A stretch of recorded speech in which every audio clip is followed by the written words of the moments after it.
अस्सलामुअलैकुम, welcome back to my channel. आज मैं आप सबके लिए फ्राइड प्याज की रेसिपी लेकर आई हूँ। अगर आप मेरे इस तरीके से प्याज को फ्राई करेंगे तो आपकी प्याज बहुत ही ज़्यादा अच्छे से फ्राई होगी। इन पर एक अच्छा सा कलर भी आएगा और ये बहुत ही ज़्यादा क्रिस्पी बनकर तैयार होगी। चलें जल्दी से रेसिपी की तरफ चलते हैं। ये मैंने प्याज लिए हैं। प्याज का मैंने छिलका रिमूव कर लिया है। नीचे रूट वाला पार्ट मैंने कट नहीं किया। अब इस प्याज को मैं सेंटर से कट कर लूँगी। सारी प्याज को मैंने कट कर लिया है। अब हमें इसको बारीक कट करना है। आप इस कटर की मदद से भी कट कर सकते हैं। जितना आपने बारीक प्याज को कट किया होगा उतनी ही ज़्यादा क्रिस्पी आपकी प्याज बनकर तैयार होगी।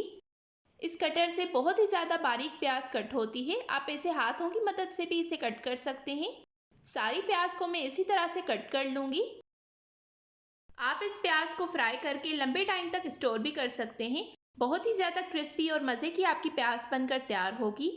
सारी प्याज को मैंने कट कर लिया है, ये आप देख सकते हैं। चलिए अब इसको फ्राई करते हैं।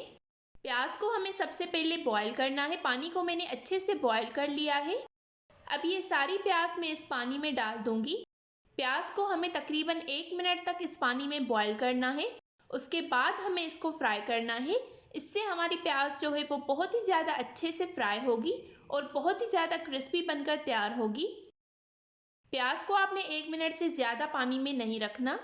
प्याज हमारी बॉईल हो गई है। अब मैं इसको डायरेक्ट ऑयल में डालूंगी। इस पॉइंट पर आपने ख्याल रखना है, डायरेक्ट ऑयल से काफ़ी पानी की छींटें उठती हैं। सारी प्याज को मैंने इस ऑयल में डाल दिया है।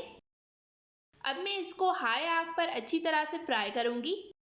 इससे आपकी प्याज जो है वो बहुत जल्दी से फ्राई होगी। इस तरह से अगर आप प्याज को फ्राई करेंगे तो आपकी प्याज बहुत ही ज़्यादा क्रिस्पी और मज़े की बनकर फ्राई होगी और इस पर एक अच्छा सा कलर भी आएगा। इसको मैं कंटिन्यूअसली मिक्स करते हुए हाई आग पर फ्राई कर रही हूँ। ये आप देख सकते हैं प्याज हमारी अच्छे से फ्राई हो गई है। इस पर आपने बहुत ज़्यादा कलर नहीं लाना। अब ये सारी प्याज मैं निकाल दूँगी। ये आप देख सकते हैं कितना अच्छा कलर आया है हमारी प्याज पर। अब मैं इसको टिश्यू पेपर के ऊपर डाल दूंगी कि जो भी एक्स्ट्रा ऑयल हो वो टिश्यू पेपर अपने अंदर सोक कर ले। और इस प्याज को गरम गरम ही हमें फैला देना है। जब ये रूम टेम्परेचर पर आ जाएगी तब हम इसको किसी एयरटाइट कंटेनर में स्टोर करके रख सकते हैं। मैं उम्मीद करती हूँ आपको मेरी आज की ये रेसिपी पसंद आई होगी। अगर आपको ये रेसिपी पसंद आई हो तो इस वीडियो को ज़रूर लाइक करें, शेयर करें और कमेंट्स में अपना फीडबैक देना बिल्कुल मत भूलिएगा। मिलते हैं एक नई रेसिपी के साथ। तब तक के लिए थैंक यू फॉर वॉचिंग। अल्लाह हाफिज़।